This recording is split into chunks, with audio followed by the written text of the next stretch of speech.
Anderson Roofing and Contracting is your commercial, multifamily, and residential partners in construction, maintenance, and repair in Texas. Based in Flower Mound for more than 20 years, Anderson Roofing and Contracting is family-owned and operated, and their reputation means everything to them. They're licensed and insured, and they stand behind every project they're a part of. That's why they have an A-plus rating with the Better Business Bureau, and they've been voted the best roofer in the Best of Denton County 7 times. Request your free inspection and estimate today at AndersonRoofsTexas.com. That's Anderson, ROOFS, Texas.com. Strittmatter Plumbing, Heating, and AC is your #1 choice for all your heating, cooling, and plumbing repairs in the Denton County area. Family owned and operated for over 40 years, Strittmatters is proud to support these high school athletes because giving back to their community is at the heart of everything they do. They stand behind their work with a 100% satisfaction guarantee or your money back. Strittmatters offers free second opinions and no-cost estimates, and 7 to 8 is the same great rate 7 days a week. No overtime charges ever. When it matters most, call Strittmatters. Online at strittmatters.com. Thinking of buying or selling your home? Lisa Morris and Shannon Piper with the Cloud Realty team have been serving the DFW area for over 15 years. They specialize in residential buying, residential selling, and work with investors all over the Metroplex. Call them today at 469-300-1109 or go to txcloudrealty.com and check out their 5-star reviews. Contact Lisa and Shannon today to find your next dream home. Rapid Med Urgent Care Center in Highland Village provides Southern Denton County families with state-of-the-art emergency medical care right in your neighborhood. From checkups to broken bones, school vaccinations, sports physicals, and more, you can count on Rapid Med for all of your medical needs. Rapid Med is proud to provide the latest in concussion management through the IMPACT program in partnership with the Texas Health Sports Network. Rapid Med Urgent Care Center is dedicated to providing you with quality care quickly. Visit rapidmed.com.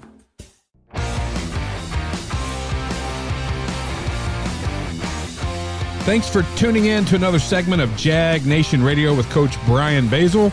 I'm John Piper. We'll break down the Mound Showdown coming up this Friday with Marcus. But before we do so, we've got some special guests.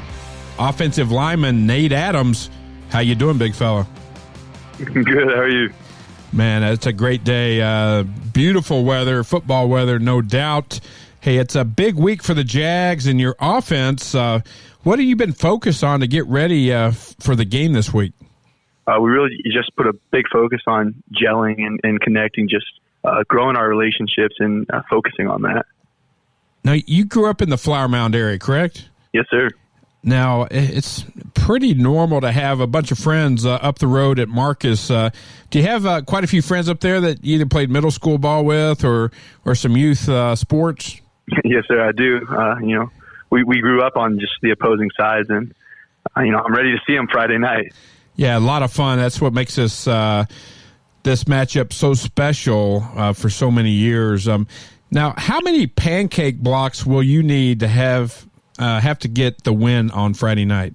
I'm hoping. I always have a goal, and that's at least 5, and so I'm hoping to get that and maybe exceed that. Wow, you heard that, Jag Nation. 5 pancake blocks from Nate Adams. Man, I think if you achieve that, you're going to have a lot of success between the passing game and the running game, which you'll have to have, to get that win on Friday. Yes, sir. Now, you're listed on the roster at 6'6", 315 pounds. Hey, fans want to know, is that accurate? It is, yep.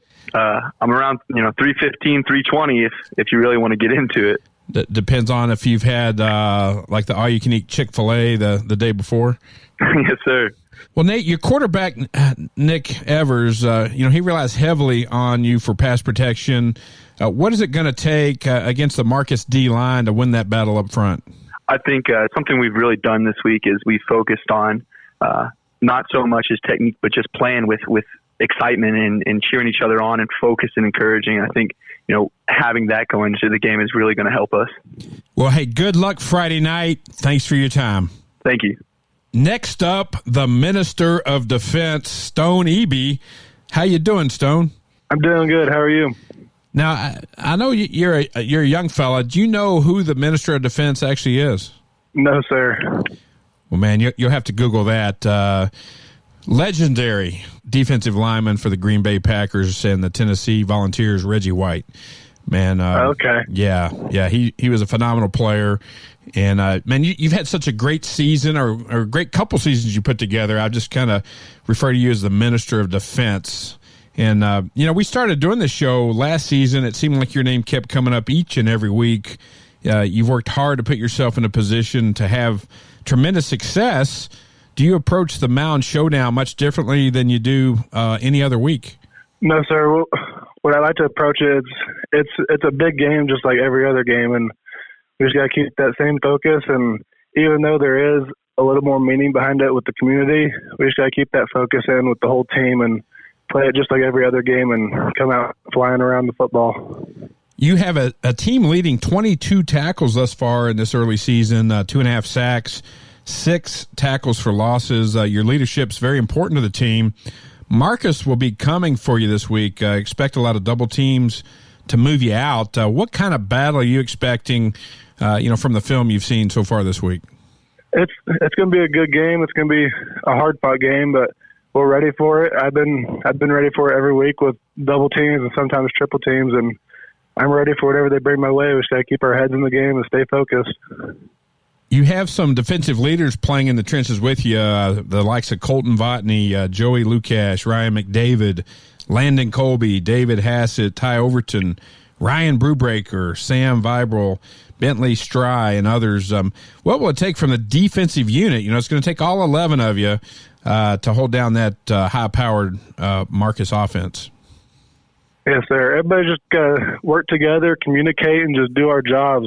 Like we do it in practice every day. We got to just practice what we preach and then execute in games, and that'll bring us to a victory I'm expecting. Now, you're heading about 25 miles south next year to join the Pony Express at SMU. Has that quite sunk in yet? Yes, sir, it is. It's especially sinking in pretty fast because I'm early enrolling also. But I just got to keep my eyes focused and heart focused on this year's season, and then once it's over, then it's time for that after the next step. Well, Stone, hey, best of luck Friday night and at the next level. Appreciate your time tonight. Yes, sir. Thank you very much for having me.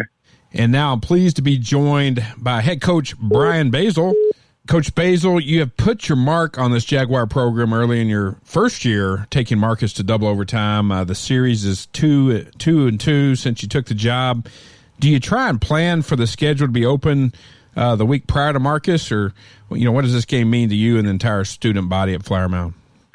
Well, as far as the schedule and the bye week, that's totally luck of the draw with the UIL and how they do the realignment and the scheduling, and it just happened to work out where we had a bye week before this week, which gives you an extra week. It's always good, going in having that bye week for district really allows you to catch your breath and focus on where you're at after those first 3 non-district games and where you need to go from there. So the way it worked out, we open up right out of the gate with Marcus. It's obviously being here for the past 4 years and being involved with this game, outstanding rivalry. The game has really, we've had that first year went into double overtime, really good football game. Last year, really good football game, went down in the final second. So, that's what happens. A lot of those big rivalry games is that you got a lot of pride and bragging rights and those sort of things are on the line.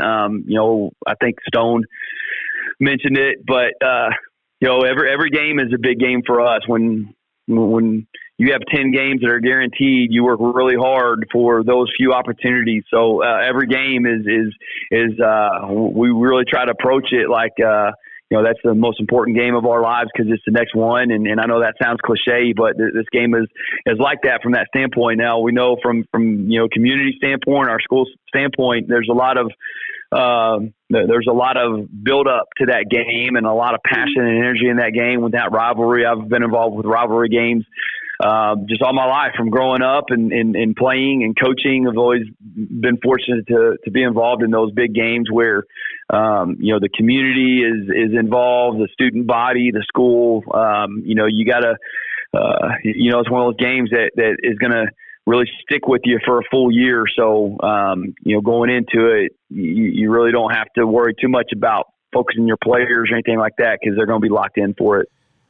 Coach, we talked about it last week during the show. Your offense is very disciplined, not turning the ball over hardly at all, and the defense is not allowing many points. 2 games below 10 points and just really playing well. We had Stone on earlier and also Nate Adams, one of the leaders on that offensive line. What will it take to bring home the victory Friday and go up 3-2 in this series, during the Brian Basil era at Flower Mound? Well, our defense has really played well, and we're going to have to play extremely well Friday night. They put a lot of points on the board, very explosive on offense. Obviously, with their quarterback and his playmaking ability, they're really defense is going to have to do a great job. And from our standpoint, we got to make them drive the football. We can't give away big plays. We can't give away big 3rd and long conversions. We got to get off the field and limit their offensive opportunities, whether that's 3rd and 4th down stops or whether that's takeaways. Our defense has really got to be very opportunistic. And then offensively, we've got to establish a run game. That's one thing in the first 3 games that we've felt like we haven't. We just haven't gotten that where we'd like it to be yet in terms of being able to run the football. Nick Evers has done an outstanding job throwing the ball. We've got some playmakers we believe very highly in there at receiver. But in order to get settled in and get into an offensive rhythm, we've got to get that run game going. And then when we throw it, we got to protect. We've got to give our quarterback time to throw the football. Our receivers done a good job getting open. When we put it where it needs to be, they're going to make plays. But I think those are things that going into this game. And then obviously in big games like this, special teams, you got to be sound in the special teams area. And, in a game where, a few plays can make or break that game, special teams are always going to be critical in big games like that. We mentioned the quarterback at Marcus, Garrett Nussmeier. He's a rare talent. He's headed to Baton Rouge next year to play for the LSU Tigers. He likes to step back and really just pick defenses apart. He's completing 70% of his passes for 910 yards this season, 12 touchdowns, and only 2 interceptions. Coach, do you have a special game plan, and you've had a little extra time to work on it the last 10 days or so, to slow down that passing attack from Garrett Nussmeier and the Marcus Marauders? Well, we've got a few things up our sleeves that I probably won't divulge now, but we had some things that certainly we've got to account for. He's an outstanding player, and obviously heading to LSU, and he's deserved opportunity to go do those things. He really does a good job extending plays. He's very accurate with the football. He doesn't miss, and he's where you feel like you. And try to get pressure. He does a good job of escaping that, and really the things. He makes some plays with his feet, but he makes plays by just buying himself some more time, and his receivers do a good job of finding open spaces when the ball's not delivered on time or when things break down, and he's got to buy some time. They do a good job of converting their routes and finding open spots, and he'll get it to them down the field, intermediate routes. He does a good job throwing on the run. He's really excellent throwing out of the run and just different arm slots, putting the ball where it needs to be. He presents a real challenge, and they're very good at receiver. So that's one thing that we've got to do a good job of, is really trying to eliminate just the ability to really scramble around and run around. That's easier said than done, but we've got to do some different things to really prevent him from just having all the time in the world to be able to throw. Coach, we've talked about the bye week leading into the Mound Showdown.